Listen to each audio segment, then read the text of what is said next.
Buenas tardes a todos, bienvenidos al evento de hoy Sinapsis, organizado por la Universidad de Investigación e Innovación de México, WIX. Soy la licenciada Sara Matos, coordinadora de la red Alumni y seré la anfitriona de este evento. Antes de comenzar, queremos compartir con ustedes nuestro programa de la red Alumni y sus 6 portafolios, Confuturo, NextMind, IgnoLab, Quizmaster, NexusAI y el evento de hoy Sinapsis. Quiero presentarles un pequeño video sobre nuestro panelista, el maestro Guillermo Rivero.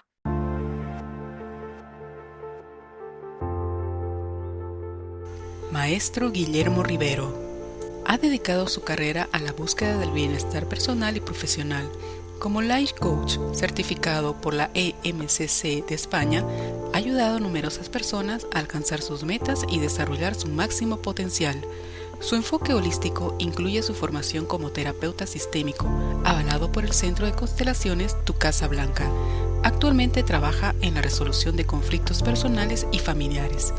Tiene experiencia como docente en unidades educativas como en institutos técnicos, compartiendo su conocimiento en áreas clave de la tecnología y el desarrollo humano. Además, su compromiso con la sociedad lo ha llevado a ser voluntario en la Unidad Urbana de Bomberos y Rescate, demostrando su espíritu de servicio y valentía en situaciones de emergencia.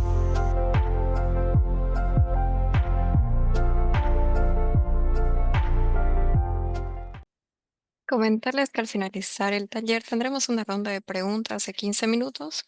Pueden dejar sus preguntas en el chat privado y finalizando el maestro Guillermo responderá a todas sus dudas. Ahora sí quiero presentar el tema, taller, Somos seres emocionales con el maestro Guillermo Rivero. Adelante, maestro. Muchas gracias, muy buenas tardes. Gracias a todos por permitirme llegar hasta sus hogares a través de la virtualidad. Muy agradecido con la universidad también por hacer posible estos espacios. Permítanme, vamos a compartir la pantalla para poder empezar con el taller. Me gustaría saber si se escucha bien antes de comenzar, si es que se pueden ver bien las diapositivas.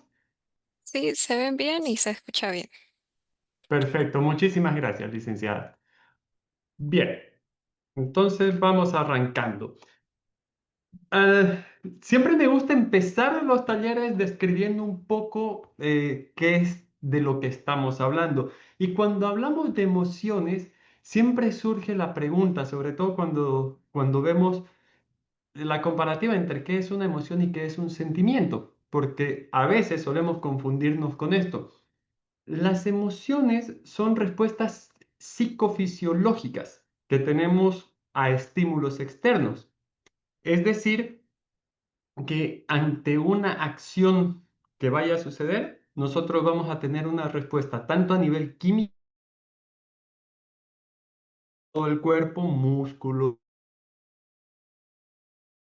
y esta en el cuerpo como tal, una emoción no dura más de 90 segundos. 90 a 120 segundos es el tiempo máximo que dura una emoción y luego toda esta química y física y este movimiento físico que nos sucede se desaparece. Es decir, que las emociones per se duran solamente entre 30 las que duran menos y 120 las emociones que duran más. Lo cual nos lleva a preguntarnos, ¿las emociones son directamente instintivas, automáticas? Y cuando nosotros las racionalizamos, pasan a ser un sentimiento. Y este sentimiento es el que muchas veces nosotros arrastramos durante días, semanas, horas.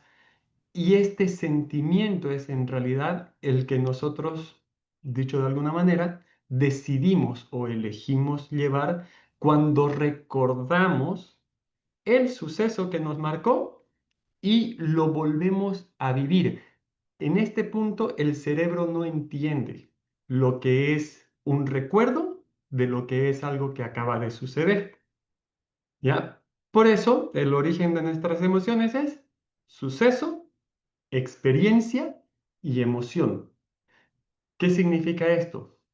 Pasa algo, me genera una experiencia, me detona una serie de respuestas químicas a nivel orgánicas, una serie de estímulos físicos y esto hace que yo tenga una emoción como tal. Estas emociones, cuando nosotros las vivimos a temprana edad, pueden, si son repetitivas o si se trata de alguna experiencia que ha sido traumática, generar lo que nosotros conocemos como las heridas de infancia. Que estas heridas son el rechazo, el abandono, la humillación, la traición o la injusticia. Estas heridas de infancia normalmente son las que nos van a acompañar a lo largo de la vida y son justamente las que nos toca trabajar, por decirlo de alguna manera, de manera más activa. Son las que cuando yo esté en una crisis, por ejemplo, si yo de niño me sentí rechazado o me sentí humillado, cuando esté en mi vida adulta y pase una situación donde de pronto no me consultaron algo o hice un comentario y la gente se burló del comentario que acabo de hacer, es este rechazo o esta humillación la que yo voy a volver a sentir como si estuviese en su máxima potencia.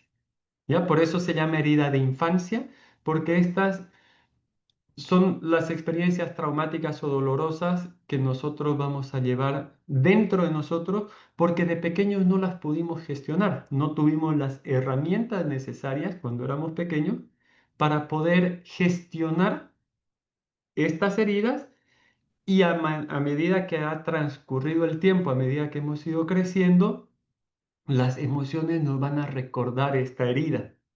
Siempre, sobre todo en los talleres presenciales, me gusta hacer un ejercicio que es muy parecido a esto. Le digo a alguien que me ayude y le digo, ok, si yo tuviese una herida en el brazo, viene alguien y me da un golpe, me saluda, hola Guillermo, ¿cómo estás? Y yo resiento el dolor no me lo está causando la otra persona.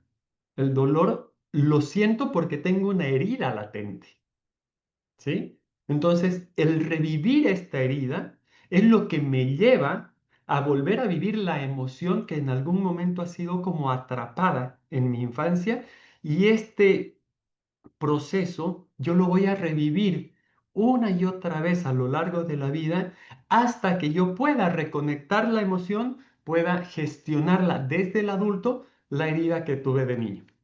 ¿Sí? Entonces, cuando nosotros vemos cómo son nuestras reacciones ante ciertas situaciones, porque ciertamente no tenemos las cinco heridas, tenemos una.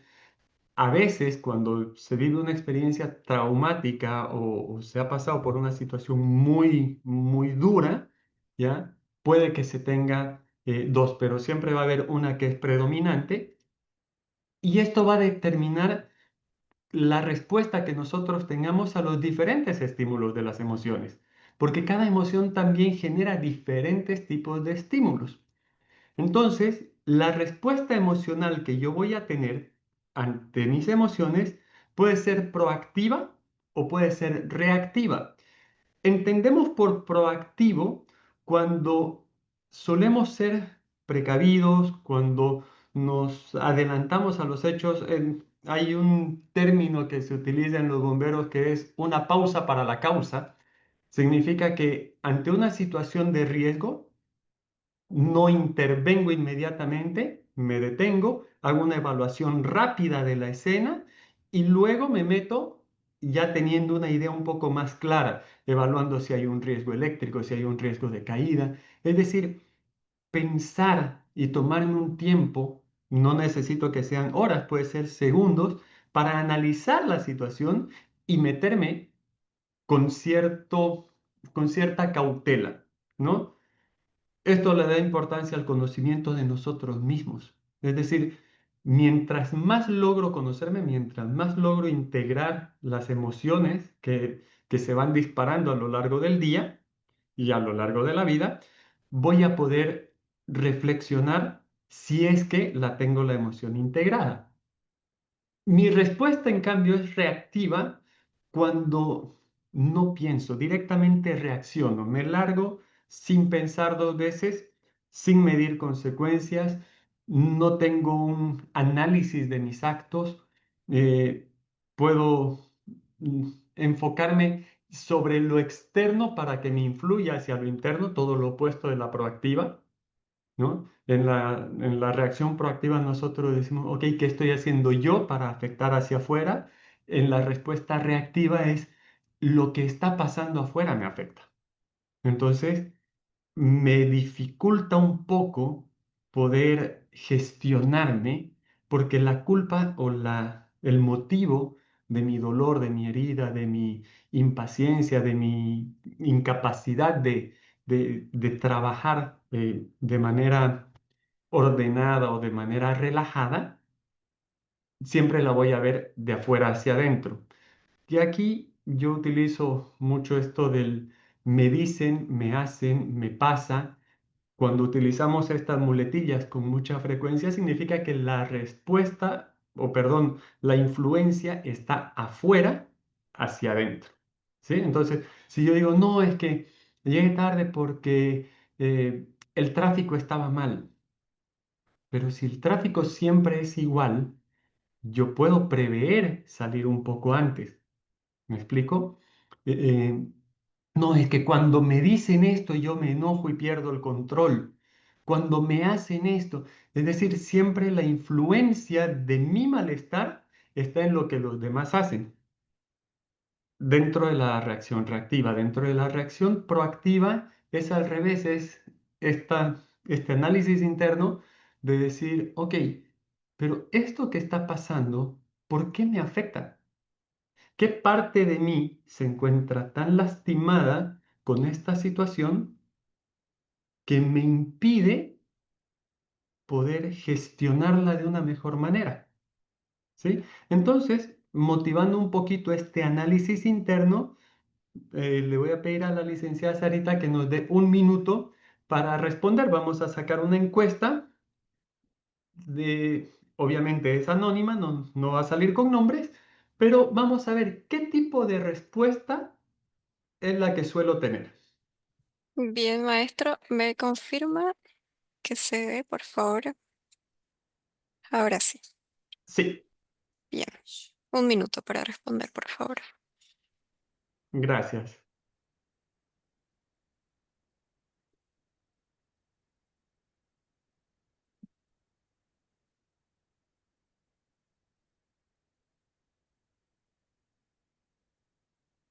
También es posible que alguno de nosotros no logremos identificar. Probablemente en algunos casos soy reactivo, en otros soy proactivo. Entonces, también se vale decir no logro identificarme. Está permitido. Lo ideal es que veamos siempre cuál de las dos es, o vamos a ver más adelante en la siguiente pregunta, casi me adelanto, pero empecemos por acá. ¿Soy más proactivo o soy más reactivo? Vamos a ver.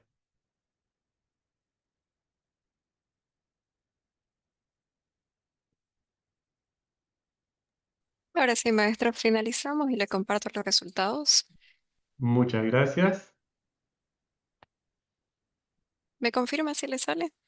Sí, Ok. tenemos un 53% proactivos,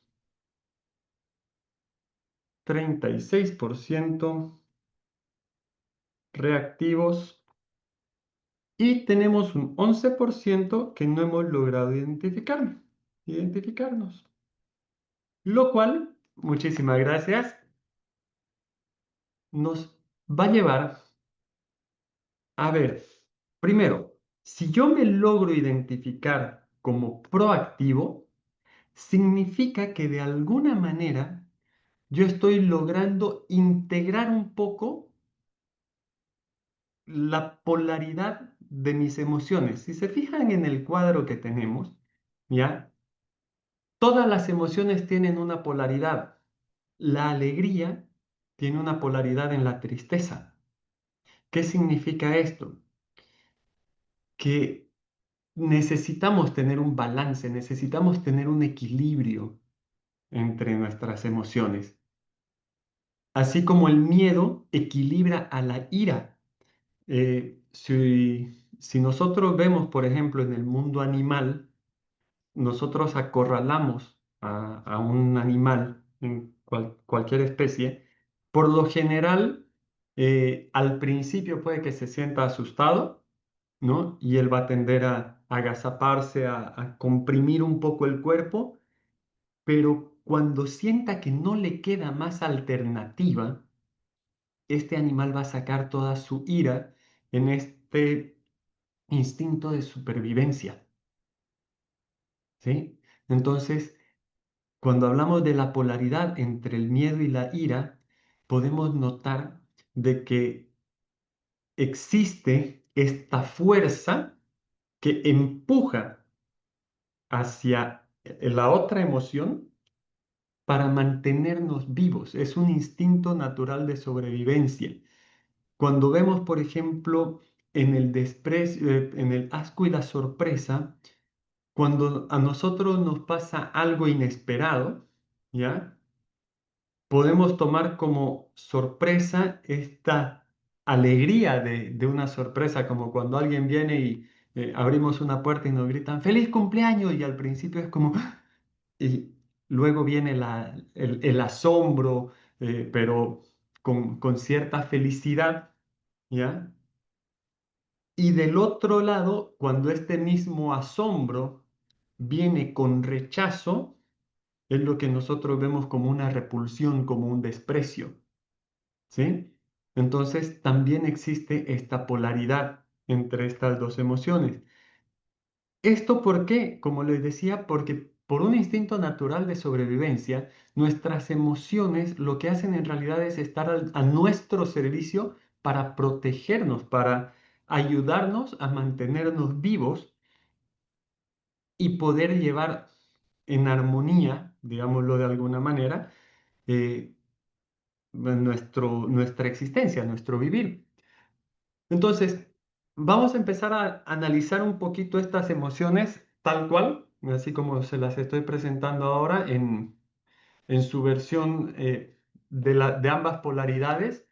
Y veamos, dice, la alegría surge de la experiencia de logro, conexión, plenitud o disfrute. Se manifiesta como entusiasmo, ligereza y expansión emocional. Cuando nosotros nos alegramos, normalmente vamos a sentir cómo nuestro pecho, nuestro cuerpo se infla, se abre, ¿ya? A nivel celular, cuando nosotros pasamos por una experiencia que es o estamos a punto de enfrentarnos a una experiencia que es grata, que es agradable, nuestro cuerpo lo va a manifestar con apertura. Por eso es que cuando algo nos alegra tendemos a abrir los brazos, celebramos, es decir, esa apertura que nuestro mismo cuerpo manifiesta tiene que ver con que es algo que yo estoy dispuesto a abrazar, que yo estoy dispuesto a tomar, ¿sí? Entonces, fisiológicamente en el cuerpo se va a activar el sistema nervioso de forma positiva, va a mejorar el estado de ánimo y va a potenciar la energía vital, todo lo que les acabo de describir. Nuestra función adaptativa es reforzar vínculos, motivar la acción y ampliar nuestra capacidad de apertura y creatividad. Cuando nosotros estamos alegres, normalmente nos ponemos más creativos, disfrutamos de las cosas, sonreímos más, etcétera, ¿no? La tristeza, en cambio, está ligada a la pérdida y a la desilusión o separaciones. Se manifiesta como pesar, desánimo y recogimiento. Fíjense esto que les decía, que además lo vemos, es opuesto a la alegría. Cuando yo estoy triste me encojo de hombros, agacho la cabeza, mi tono de voz cambia, eh, mi cuerpo va a manifestar este estado de desánimo, mi energía se va a ver disminuida, puedo tener la necesidad de aislarme, de llorar, y aún así, la función adaptativa de esta emoción va a ser permitirme procesar. En este recogimiento voy a poder procesar aquella situación que me ha generado tristeza, desilusión, el desánimo, porque también es necesario este momento de recogimiento para poder analizar, para poder integrar lo que sea que haya pasado. Esto es lo que nos permite soltar vínculos o expectativas, es lo que nos permite, en el caso de las pérdidas grandes bueno, grandes o pequeñas, independientemente, pero nos permite hacer lo que conocemos como un duelo. Normalmente asociamos la palabra duelo al fallecimiento de alguien, pero también es importante que nosotros aprendamos a hacer duelo de cosas que han sido importantes para nosotros, que pueden ser materiales y que las hemos perdido, o que por alguna razón hemos tenido que cambiar de casa, de trabajo, una separación, un divorcio, lo que nos tocó vivir. Si nos está causando tristeza, es necesario pasar por este proceso de duelo, es este llorar mi pérdida, sentir lo que necesite sentir, procesar lo perdido, soltar mis vínculos, y de esta manera voy a poder cerrar un ciclo que me va a permitir abrirme recién para una aceptación y una transformación. Entonces, ambas tienen esta función, eh, principalmente de demostrarnos, digamos, ¿no? En nuestro estado de ánimo, cómo nos estamos directamente, perdón, cómo estamos viendo mi alegría, mi tristeza, cómo se pueden unir, ¿no? Lógicamente, si yo elijo no mirar mi tristeza y reemplazarla, eh, bueno, en mi juventud, con mis amigos en la universidad y demás, solía pasar esto, ¿no? Normalmente alguien terminaba una relación y era, salgamos, no te preocupes, ¿no? O puede pasar en muchos ámbitos, esto de querer rechazar la emoción que consideramos negativa. Entendamos que no existe una emoción negativa, todas son parte de nuestra naturaleza y necesitan ser integradas, necesitan ser miradas para que nosotros podamos de esta manera vivir lo que nos toca vivir en el instante que nos toca vivirlo, ¿sí? De la misma manera nos pasa con el miedo y la ira. El miedo va a aparecer en situaciones de peligro, de incertidumbre, cuando sentimos una amenaza presente. Esto nos va a generar alerta, contracción, necesidad de resguardo, ¿no? Físicamente, cuando estamos asustados, cuando sentimos miedo, lo primero que tiende a hacer nuestro cuerpo es contraerse, pero no en esta posición de la tristeza, sino más bien como una forma medio defensiva, más como una protección física, porque a nivel fisiológico se va a aumentar, se va a activar, perdón, el sistema nervioso simpático, va a aumentar nuestra atención, ahí es donde empezamos a escuchar los ruidos, nuestra vista se agudiza y nos va a preparar, que este es el instinto de supervivencia, para huir o enfrentar. Y aquí es netamente sobrevivencia, ¿sí? Entonces, la función adaptativa es preservar la vida, anticipar riesgos y favorecer decisiones prudentes. ¿Ya? Cuando nosotros tenemos miedo, el miedo lo que nos está invitando a revisar es qué necesito yo saber, qué necesito yo aprender, qué necesito yo tener, cómo me puedo cuidar, cómo me protejo. Entonces, cuando yo siento miedo ante una situación, es porque me siento en desventaja con la situación, ¿ya? El miedo me está mostrando que no me siento preparado o que no creo que no tengo las herramientas suficientes para enfrentar esta situación. La ira, en cambio, surge cuando las emociones o las situaciones, perdón, son percibidas como injustas, como amenazantes o frustrantes. La vamos a manifestar con impulso de energía intensa, la vamos a manifestar de una forma más tensa. Acuérdense, el miedo es como que me contrae un poco, ¿no? Hay este paralelismo entre la felicidad y la tristeza. La felicidad me abre, el miedo me contrae, perdón, la tristeza me contrae. En este caso, el miedo me contrae, la ira me expande, pero en una forma agresiva, en una forma de combate, de batalla, de confrontación, ¿ya? Porque la función adaptativa del miedo es protegernos, es establecer límites, es mover todos los recursos que yo tenga para mostrarme lo que necesita ser transformado. ¿Ya? Por eso es que la energía de la ira es una energía tan intensa, porque cuando nosotros logramos transitar la ira con amor, que ya vamos a ver cómo podemos lograr eso, cuando yo logro transitar la ira con amor, puedo hacer grandes transformaciones. Un ejemplo claro de esto, para poder cerrar un poquito eso de la ira con amor, las grandes revoluciones. En este momento se me acaba de ir el nombre, si no me equivoco, y corríjanme por ahí en los mensajes, Mahatma Gandhi se paró delante de un tanque, si no me equivoco fue Gandhi,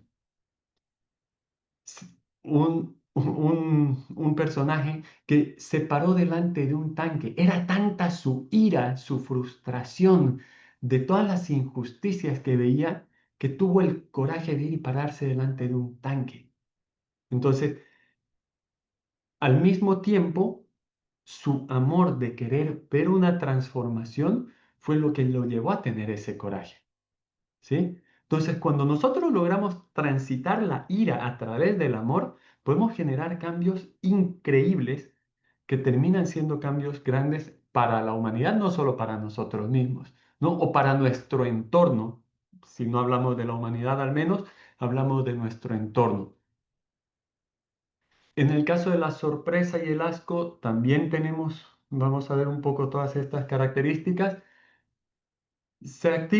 La sorpresa se activa en eventos inesperados o cambios bruscos. Provoca una interrupción momentánea y apertura y reajuste cognitivo. ¿Qué significa esto? Que si yo me sorprendo es como que mi cabeza hace una pausa, eh, todos mis sentidos hacen como una pausa, ¿ya? Se detienen ahí por un momento y se reinician para poder hacer un mapeo de nuevo, para poder eh, tomar todos los datos de nuevo del entorno. ¿Sí? Es como un reset. Nos apagamos, nos volvemos a encender y volvemos a cargar todo el sistema que estamos viendo alrededor. No sé si me logro hacer entender con, es- con esta frase, pero es como que necesitamos, perdón, la sorpresa nos invita a hacer este reinicio, ¿ya? Fisiológicamente, lo que les decía, hace una pausa, dilata las pupilas y enfoca la atención, ¿ya? Si yo me sorprendo, reseteo todo y mi atención se fija en aquello que me ha causado sorpresa, ¿sí? Y la función adaptativa es permitir una actualización rápida del entorno. ¿Sí? Para poder adaptarme a todo lo nuevo que estoy viendo, porque claramente se da en casos inesperados o en situaciones inesperadas. El asco surge frente a los estímulos que se perciben como repulsivos, lo habíamos hablado al principio, contaminantes o amenazantes para la integridad. Perdón, ahora sí. Esto nos genera rechazo, náuseas o alejamiento. Se van a fijar que cuando nosotros sentimos repulsión por algo, inmediatamente lo registramos en el estómago. Fisiológicamente, esto activa respuestas viscerales y defensivas, es decir, casi siempre me va a invitar a una retirada, a una huida. ¿Ya? ¿Por qué? Porque su función es proteger el cuerpo y la identidad de aquello que puede dañarnos, física o simbólicamente. ¿Qué significa simbólicamente?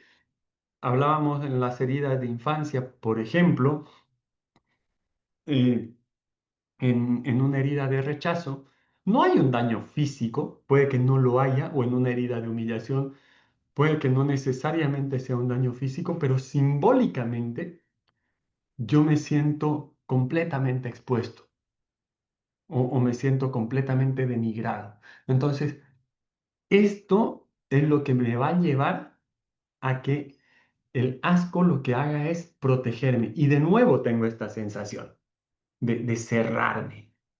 ¿no? Mientras que la sorpresa vuelve con esta sensación de recargo todo y puedo percibir mi nuevo entorno. ¿Sí? Entonces, vamos a hacer la segunda pregunta. ¿Cuál es la emoción que más me cuesta gestionar? De estas 6 emociones que hemos visto, ¿con cuál siento yo que tengo mayor dificultad para encontrar o para gestionarla? Por favor. Bien, maestro, ¿me confirma por favor que le salga la pregunta? Ahora sí, Sí, muchas un minuto. gracias. Ok, un minuto.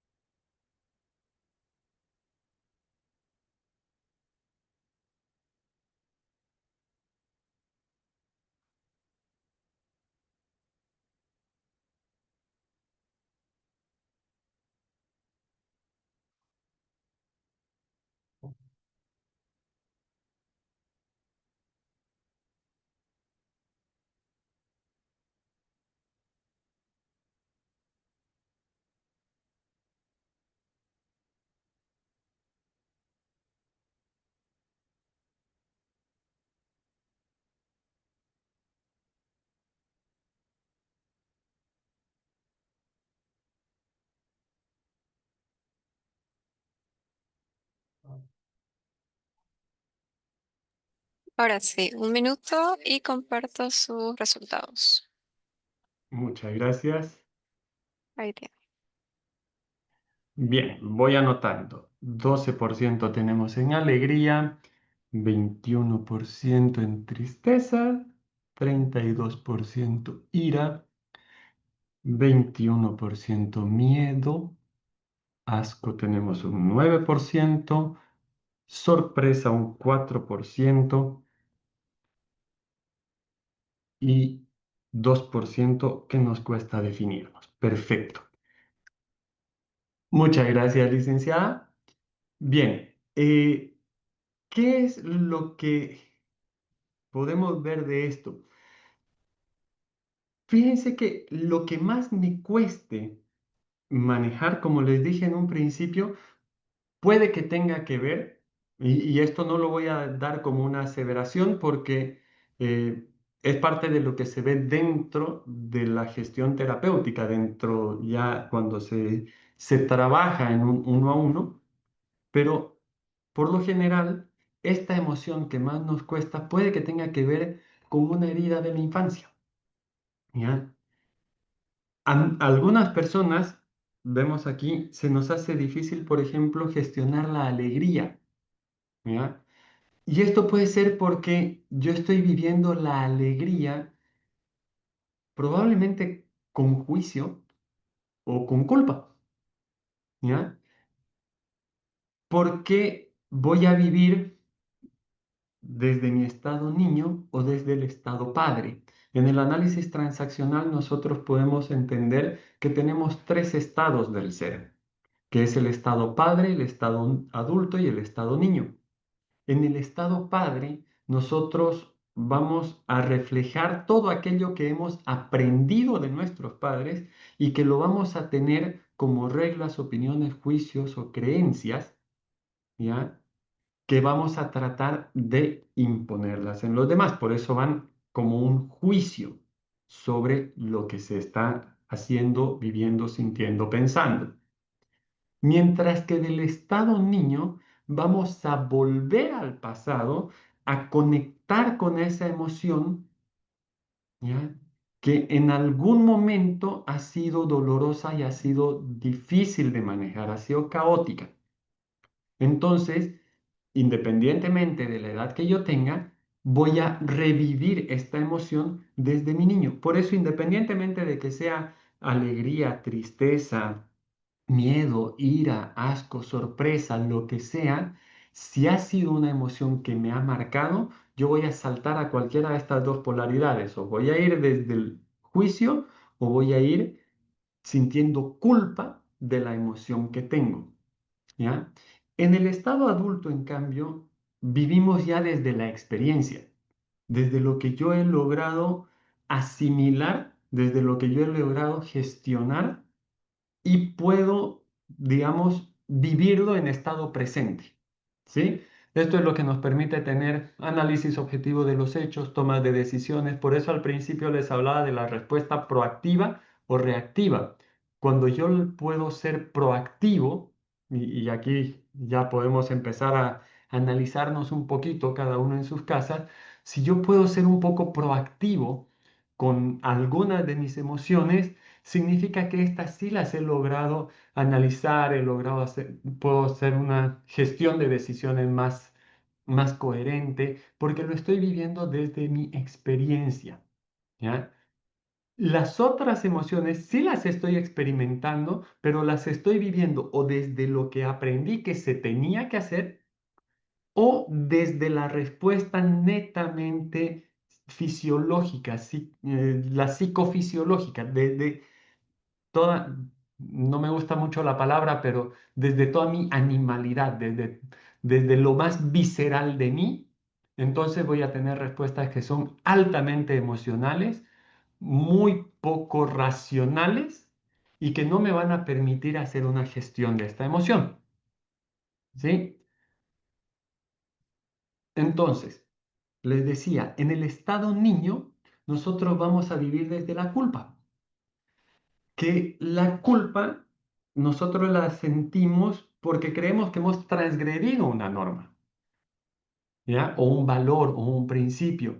Estas normas vienen cargadas de autorreproche, vienen cargadas de juicios sobre mí mismo, no los voy a exteriorizar, los voy a emitir sobre mí, porque el estado padre siempre va a estar castigando al estado niño. Entonces yo estoy en un estado en el que yo mismo me castigo por aquello que no fui capaz de realizar. Entonces, esto no es malo, sino que tiene una función adaptativa, que es poder mirar lo que necesita ser reconocido. Si yo me siento culpable de estar feliz, entonces reviso por qué me cuesta tanto aceptar mi felicidad. ¿Por qué no puedo? ¿Qué pasó ahí? No sé, de repente, alguna vez yo escuché en una anécdota de alguien que decía, no, es que en mi casa decían, no, no rías mucho porque después vas a llorar. Entonces esta persona cuando estaba muy feliz automáticamente se bloqueaba porque no quería llorar. ¿Ya? Pero eso fue una creencia que esta persona tomó de niña. Entonces, cuando está demasiado feliz, no se permite la felicidad, ¿sí? O de pronto le tocó vivir situaciones duras, difíciles, que no le permiten conectar con la felicidad, ¿sí? Es como un aprendizaje que está muy grabado en el inconsciente, en el subconsciente. Entonces aquí lo que nosotros necesitamos hacer es primero reconocer esta dificultad que yo vivo para poder tomar mi emoción. En este momento hablamos de la alegría, pero lo mismo me puede pasar con cualquiera de las otras cinco emociones. ¿Sí? Si a mí no me gustan las sorpresas, pues revisar qué pasó ahí, qué situación yo viví como una sorpresa que me llevó a tener esta reacción en la que me bloqueo ante las sorpresas, ¿sí? En un caso o una anécdota personal, durante muchos años yo no celebraba cumpleaños y no me gustaba que me lo celebren porque esa sorpresa me generaba así como que, pero ¿y por qué están todos aquí? ¿No?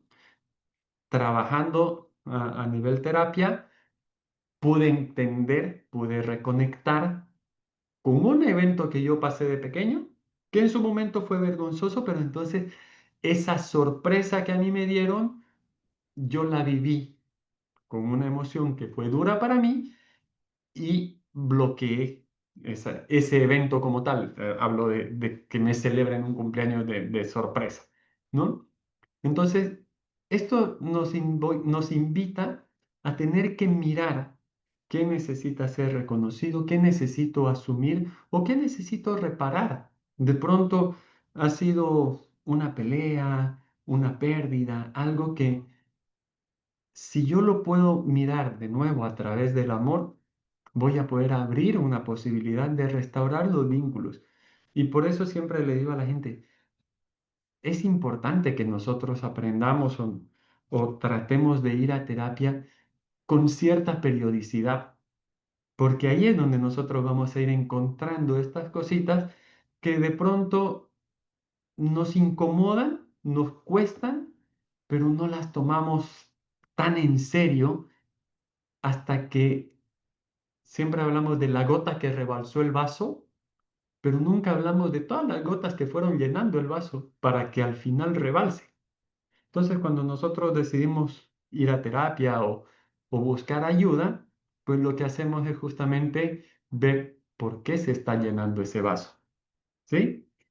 Entonces, cerrando el tema de la culpa, de nuevo, lo vivimos desde el estado niño y tiene que ver con todo eh, este sentimiento de haber causado un daño, de haber transgredido una norma, un valor o alguna creencia que tenemos ahí atrapada, ¿sí? Mientras que el juicio, como les decía anteriormente, lo generamos en el estado padre. Viene de todo lo que hemos aprendido de nuestros padres, del esto se hace así, esto no se hace así, está bien, está mal, esto se debe, esto no se debe, porque de alguna manera, de nuevo, esto tampoco es malo, ¿ya? Pero de alguna manera nosotros hemos necesitado de utilizar todas estas herramientas de límites y estándares, llamémoslos así, para poder progresar en la vida, para poder sostenernos en la vida, ¿ya? Eventualmente también sucede que, no sé, eh, por dar un ejemplo cualquiera, supongamos que a mi papá se le enseñó que uno tiene que dormir a las 9 de la noche. Perfecto. A mí él me educó con que se tiene que ir a dormir uno a las 9 de la noche. Pero resulta que ahora que yo trabajo online, cuando son las 9 de la noche en mi país, son las 7 de la tarde o 6 de la tarde en otros países y yo necesito trabajar a esa hora. Pero no, son las 9 para mí, yo no puedo ir a dormir. Entonces, genero un juicio sobre la gente, que fíjense cuán irracional resulta esto, genero un juicio sobre mi trabajo porque me hace trabajar en una hora que yo no debería. Entonces, va a ser un mecanismo de evaluación o de defensa ante las cosas que crea que son incorrectas o que son diferentes a las que con las que yo he crecido, ¿ya? Esto también nos lleva mucho al sentido de pertenencia, ¿sí? Nosotros, como especie humana, necesitamos pertenecer a diferentes grupos, necesitamos tener este sentido de pertenencia con la familia, con el colegio, con la universidad, con mi trabajo, porque si yo no siento que pertenezco, siento que voy a morir. Eso antropológicamente, cualquier ser que era expulsado de la tribu estaba condenado a morir. Entonces nuestro sentido de pertenencia nos va a llevar a querer hacer lo que hace la tribu. Y para poder hacer lo que hace la tribu, necesito regirme a los juicios, necesito regirme a las normas que vienen impuestas por la tribu. No sé si me dejo entender con esto. Entonces, eso es lo que genera estos patrones de lo bueno, lo malo, esto es mejor que esto. De nuevo, tiene que ver con protegernos, en este caso es proteger la identidad, los límites, mantener la tribu unida, nos dificulta empatizar con los demás. Veía hace un momento rápidamente entre las preguntas que íbamos a responder, cuán importante es generar empatía, es súper importante porque ya no vivimos en el mismo tipo de tribus que vivíamos hace cientos de años y aún nos cuesta empatizar con lo que es diferente de lo que nosotros creemos. Esto porque lo vivimos desde este estado, desde el estado padre, desde la normativa cerrada. Entonces, cuando nosotros vivimos este estado de manera crónica, normalmente vamos a tener la tendencia a dividir lo bueno, lo malo, lo correcto, lo incorrecto, esto es mejor que esto. Entonces, lo que nos invita es justamente a mirar más allá de la tribu, ¿ya? Eh, lo que buscamos, bueno, como les decía, es pertenencia. el- y nuestra primera cuna de pertenencia, pues siempre es nuestra familia, nuestro sistema familiar, ¿ya? Cuando nosotros empezamos a mirar en qué nos parecemos y en qué no nos parecemos, también empezamos a mirar cuáles emociones son permitidas y cuáles no son permitidas en mi familia. Entonces, de pronto, eh, podemos encontrar frases tipo, eh, los árboles mueren de pie, los hombres no lloran, las mujeres tienen que mantenerse de cierta manera, que no tiene nada que ver con la acción como tal, ¿ya? De llorar o no llorar, sino con el bloqueo de la emoción. De pronto, si una niña ríe demasiado fuerte y es demasiado espontánea, hay un juicio sobre esa espontaneidad y pues llega ella a cohibir su espontaneidad, ¿no? Entonces, este sentido de pertenencia de alguna manera nos va a ir poniendo muchos límites.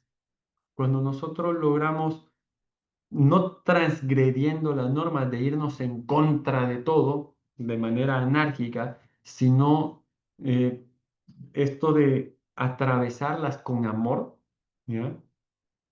Nos permite replantearnos y nos permite ver cómo es que nosotros podemos adaptarnos a la nueva realidad. Ya no vivimos como vivíamos hace 50 años. Sin embargo, tenemos muchas normas sociales que siguen siendo las mismas. Y con esto no quiero instar a nadie ni al libertinaje ni nada parecido. Simplemente es una forma de decir, experimentemos también y seamos flexibles con el pensamiento que es diferente. Al final de cuentas, nuestra pertenencia, nuestro sentido de pertenencia de tribu, es lo que hace que mi tribu se enfrente con otra cuando esta otra tribu piensa de una manera diferente.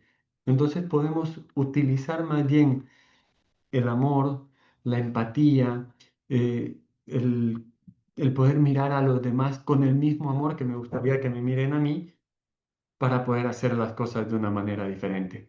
Este es el movimiento de reconciliación que buscamos a través del asentimiento.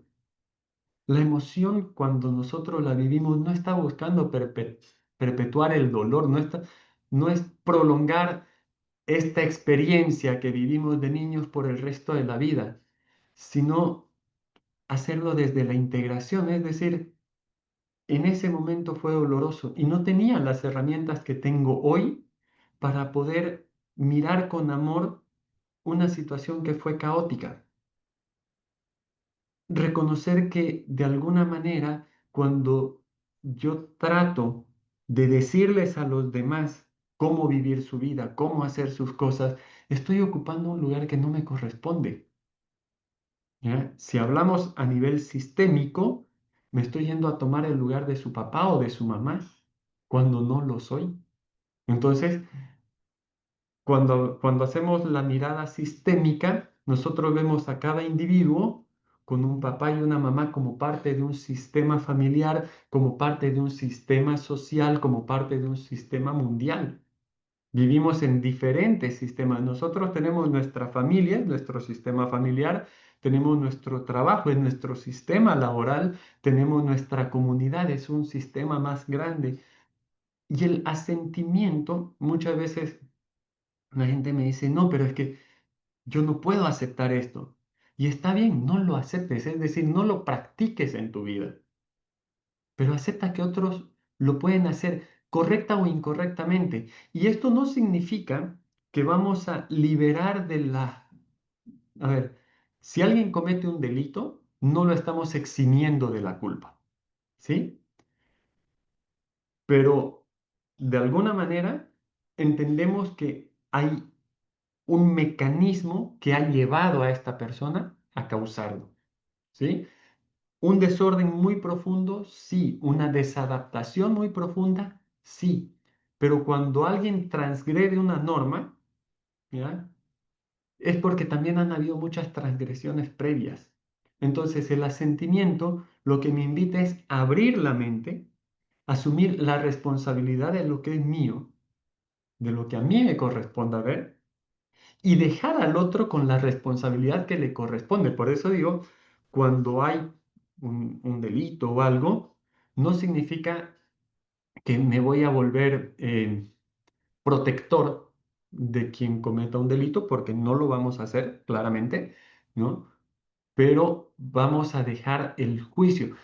Y el juicio no como que no se haga cargo del dolor que ha causado, sino de no seguir profundizando más en la herida. Cuando hablo de liberar el juicio, me refiero justamente a eso, a poder mirar tanto a la víctima como al perpetrador con la misma empatía, ¿ya? Solamente cuando nosotros logramos hacer esta unión de las polaridades, podemos transformar ese vínculo y, lógicamente, requiere mucho trabajo también a nivel interno, requiere mucha compasión, pero nuestro planeta yo creo que estamos como en una olla de presión, donde nuestras emociones han sido limitadas y hemos ido reprimiendo tanto nuestras emociones que ahora ya no salen como se ve, por ejemplo, en una caldera, ¿no? Que no, ya no es solamente un vapor que sale y activa un pito, un silbato, sino que ahora se ha, se ha cerrado tanto que es como una olla de presión, que si yo libero la tapa, esto va a regar. No sé si me explico, ¿ya? Pero la apertura del asentimiento a nuestras emociones tal y como son, nos invita a poder mirarnos, a poder aceptar que lo que necesito hacer es justamente entrar en contacto con esta emoción para poder darle un nuevo significado. ¿Y qué es lo que me invita a entrar en contacto o me puede permitir hacer este cambio? Porque muchas veces tiene que ver con hábitos. Fíjense cómo un pensamiento genera una idea. Esta idea me conduce a una acción y una acción repetida durante muchas veces genera un hábito. Entonces, yo puedo cambiar mis hábitos, puedo abrir un poco si puedo pensar de manera diferente. Entonces, la sanación y el equilibrio de todo esto viene cuando logro dar la vuelta. Ok, si yo tengo este hábito porque siempre pienso de la misma forma, siempre actúo de la misma forma, ¿no será que si aprendo a gestionar mis emociones y puedo buscar una forma diferente de actuar cuando mis emociones se están desbordando, ¿no será que voy a poder dejar de sentir este dolor, esta tristeza, esta frustración, este malestar que llevo tanto tiempo conmigo? Entonces mi invitación para ustedes es esa. Aprendamos a hacer contacto con la emoción, busquemos espacios seguros donde hacerlo y seguramente cuando nosotros logremos conectar con todas estas emociones, vamos a poder gestionarnos de manera diferente.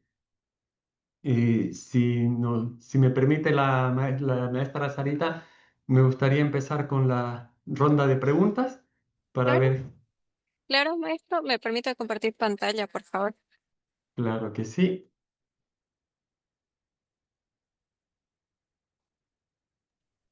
Ahora sí, comenzamos con la ronda de preguntas. Los que tengan sus dudas pueden dejarlas en el chat privado.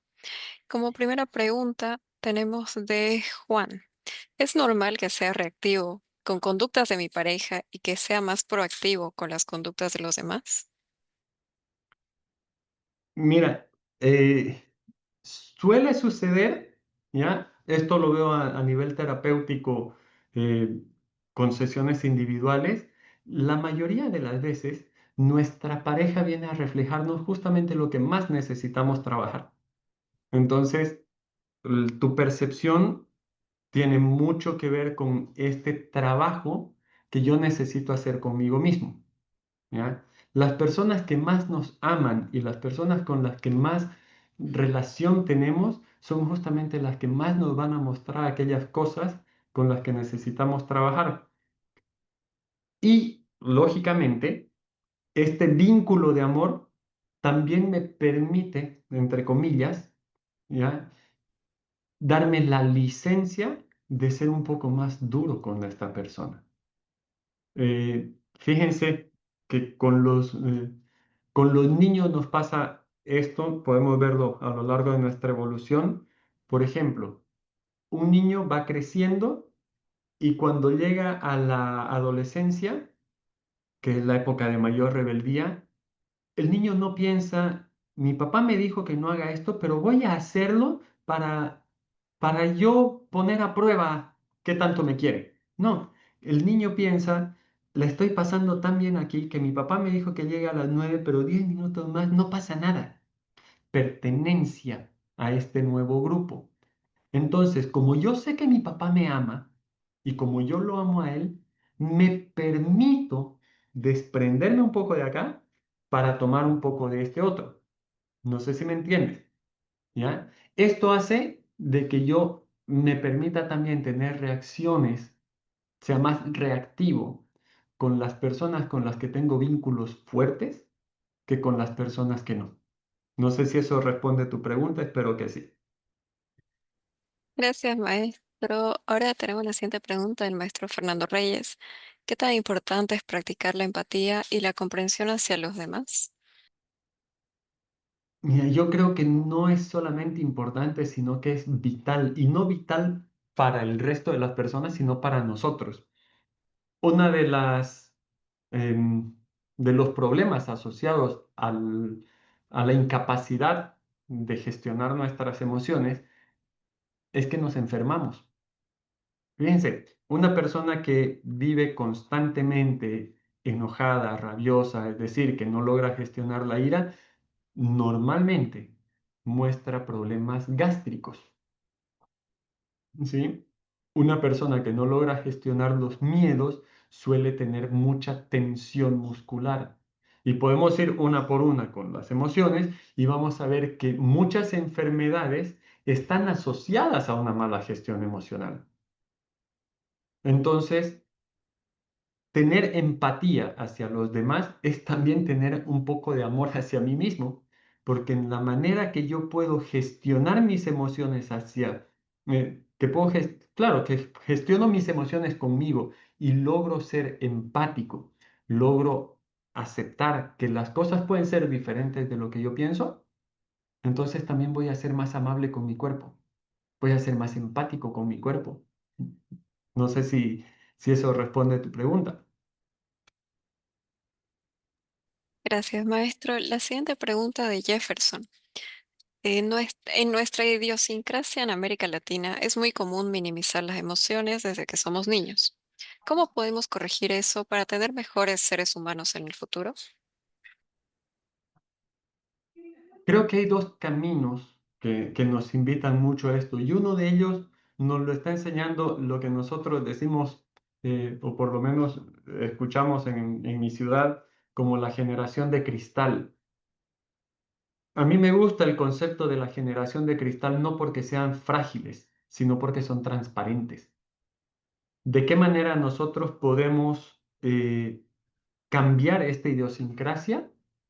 Aceptando que las emociones son parte de nuestro día a día. Ahora, no significa hundirnos en nuestras emociones. No voy para ese lado. Significa vivirla mi emoción, pero vivirla de la manera que se manifiesta. Al principio les decía, segundos, 30, 120. Si yo logro vivir en estado presente, es decir, yo logro decir, ok, esto me enoja, soy coherente, le doy forma, logro ver mi enojo y logro conectar con aquello que me causa el enojo, que no es la causa de afuera, es lo que a mí me causa. Cuando digo lo que me causa el enojo me refiero a la situación que yo haya vivido o el juicio que tengo, la creencia que tenga estructurada en mi cabeza entonces puedo deconstruir esta idea, esta creencia y poder entender de manera diferente. Cuando yo logro hacer eso conmigo, puedo recién transmitirlo a los demás. Y si yo logro hacer eso conmigo y logro enseñárselo a mi hijo o a mis hijos, también puedo transmitirlo a la comunidad. De esa manera podemos ir cambiando. Son patrones que hemos venido repitiendo mucho tiempo, pero que el momento en el que podemos dejar de hacerlos, seguramente vamos a cambiar toda nuestra bella América, porque tenemos mucho que trabajar en ese sentido. Muchas gracias, maestro. La siguiente pregunta, si la función del miedo es protegernos, ¿cuál es la función de una emoción? Cada emoción tiene su función, claramente. En todas las diapositivas íbamos viendo, por ejemplo, eh, creo que creo que te acabo de entender la pregunta. ¿Cuál es la función de la emoción como tal? Estamos hablando del conjunto de las 6 emociones, la sobrevivencia.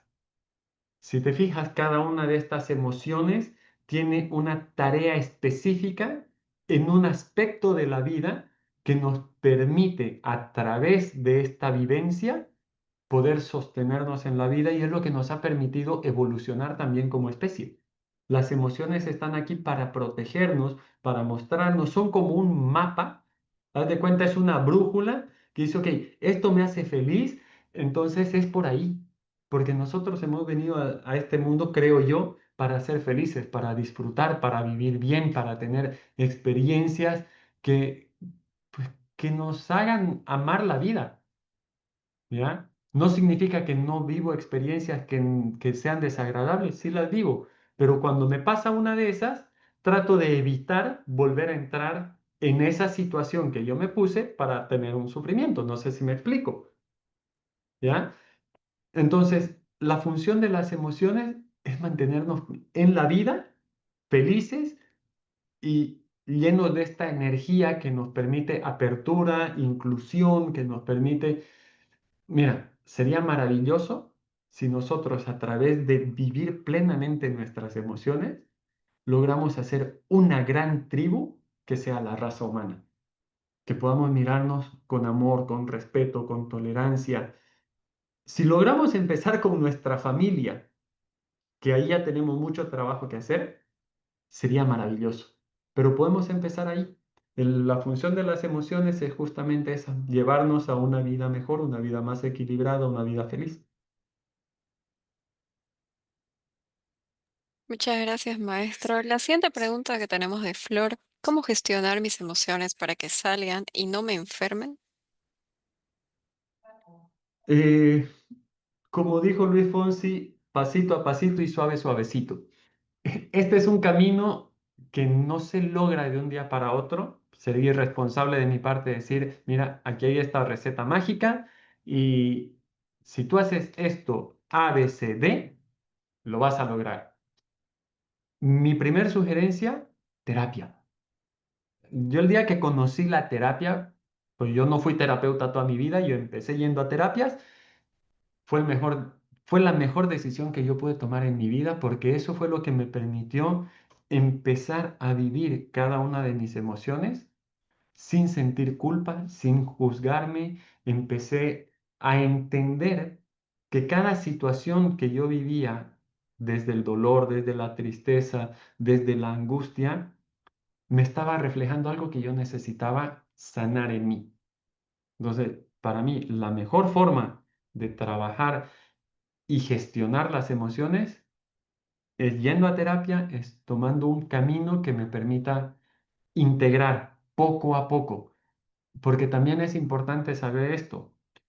Si nosotros tratamos de desbloquear un trauma, por ejemplo, por decirlo de alguna manera, trato de desbloquear un dolor muy fuerte, ¿ya? Esta confrontación me puede llevar a más dolor. Porque si yo lo estoy viviendo de esta manera es porque en el momento que la viví no tenía las herramientas para gestionarlo. Entonces necesito acercarme de a poco hasta llegar a este dolor que se cerró para abrirlo con amor.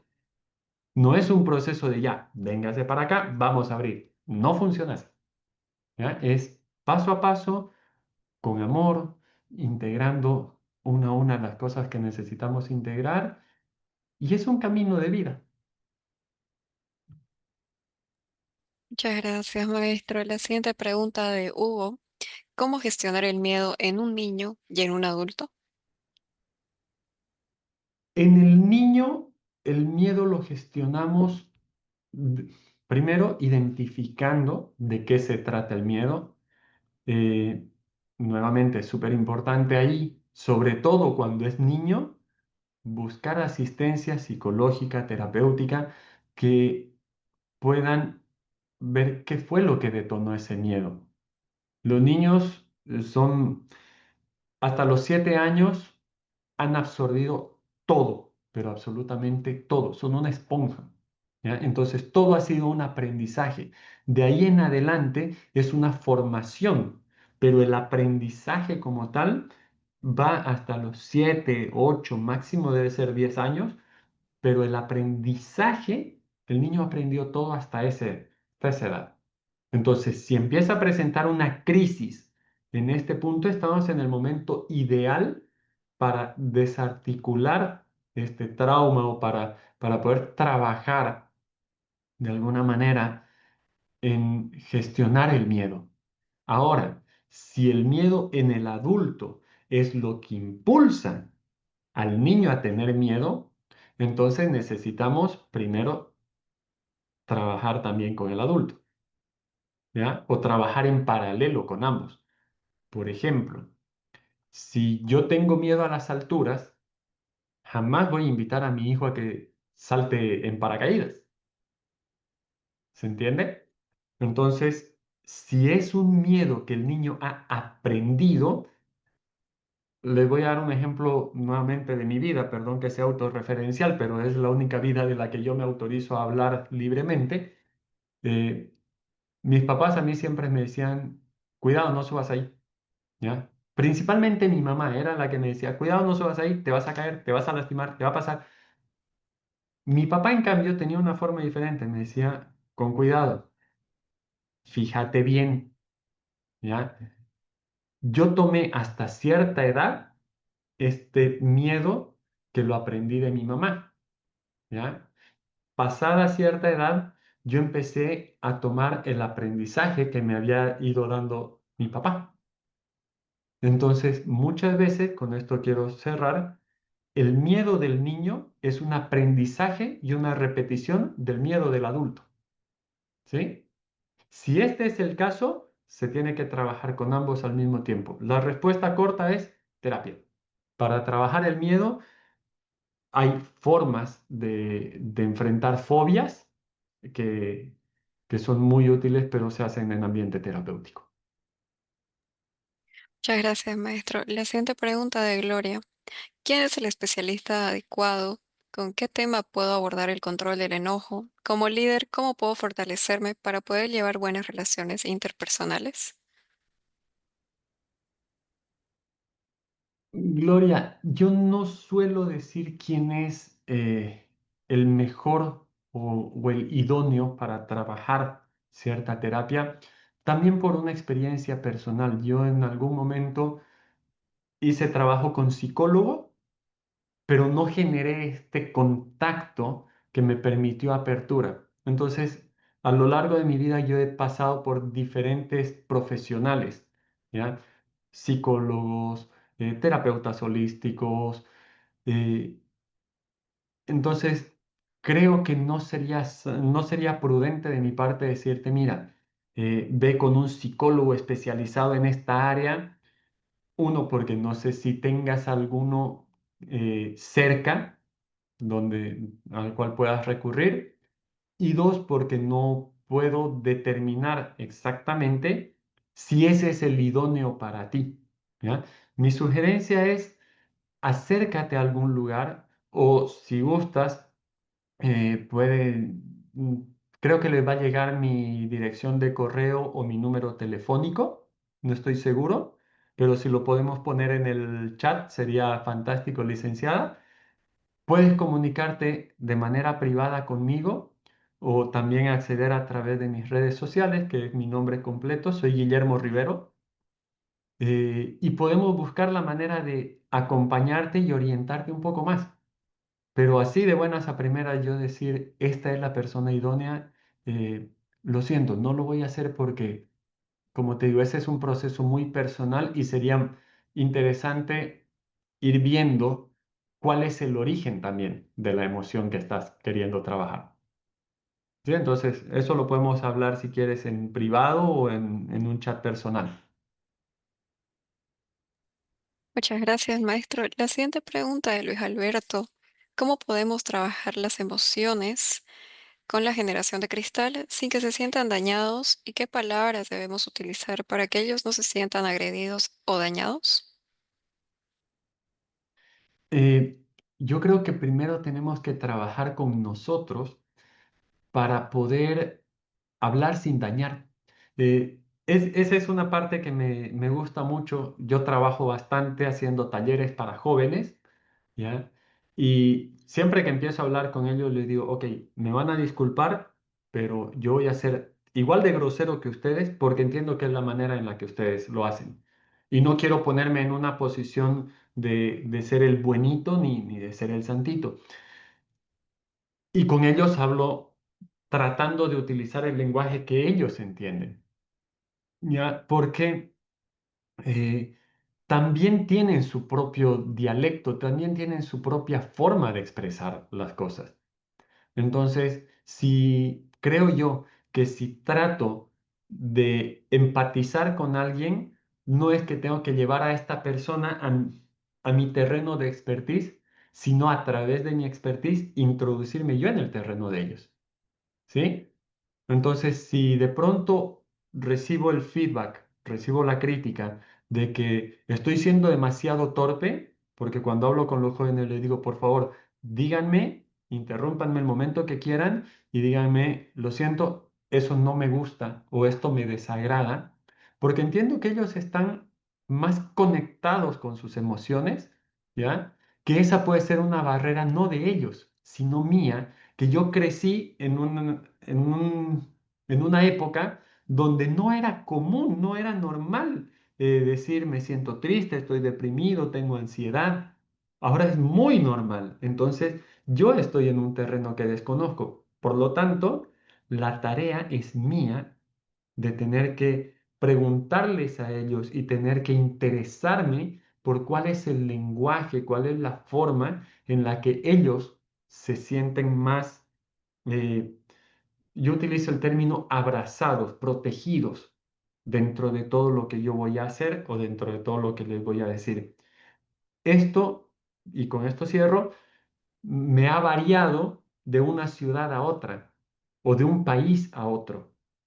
¿Ya? Entonces, aquí toca hacer un poco análisis, cómo se mueve el público, los jóvenes con los que yo estoy queriendo hablar para poder moverme yo en esa sintonía, no llevarlos a ellos hacia la mía.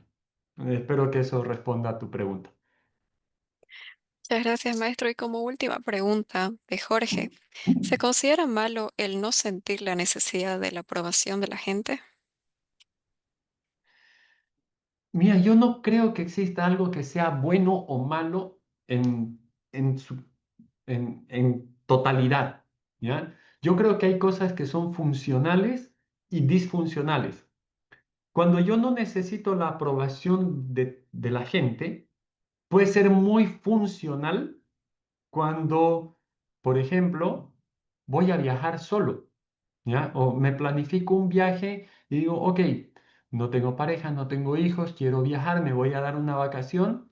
Perfecto. No me interesa la opinión de nadie, me puedo ir de mochilero, me puedo ir en avión, puedo tomar el rumbo que yo quiera. No necesito la aprobación de nadie. Sin embargo, cuando estoy en comunidad, cuando estoy con mi familia, entonces sí necesito coordinar y consensuar. Ahí sí necesito gestionar para que la aprobación no sea necesariamente sobre mí, sino sobre lo que yo planteo. ¿Sí? Entonces, para mí, absolutamente todo viene como en grados. ¿ya? Es como cuando nosotros decimos, ok, hace frío o hace calor. Cuando nosotros vemos esta polaridad así, frío o calor, en esencia estamos hablando de una graduación distinta de temperatura. Bien, entonces, la aprobación, si quieres, puedes verla así como la temperatura. ¿Qué tanto necesito eh, este consenso para que las cosas pues fluyan de mejor manera? Si estoy en un grupo, fantástico.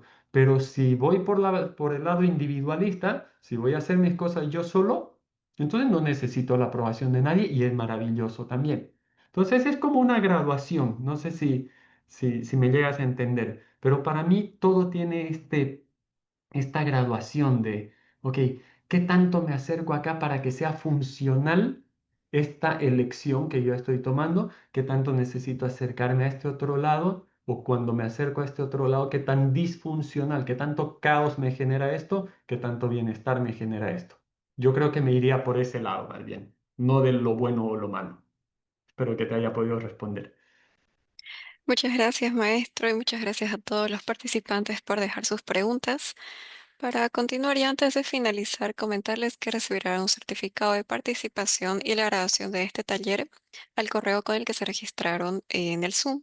Y también vamos a juntar el contacto del maestro Rivero Ferrufino para que puedan consultar todo lo que necesiten con él. Para finalizar, maestro, si tuviera algunas últimas palabras, por favor. Bueno, lo que siempre me gusta compartir con la gente es vivan felices, vivamos nuestras emociones en el momento que nos toca vivirla, no nos guardemos la emoción, gestionémosla, sí, pero acuérdense, son 120 segundos, 2 minutos, que la que más dura, por cierto, es la ira. Si yo durante esos 120 segundos logro respirar, integrar, preguntarme, ok, ¿qué fue lo que me desató esta emoción? ¿Qué fue lo que pasó que me llevó a sentir lo que estoy sintiendo?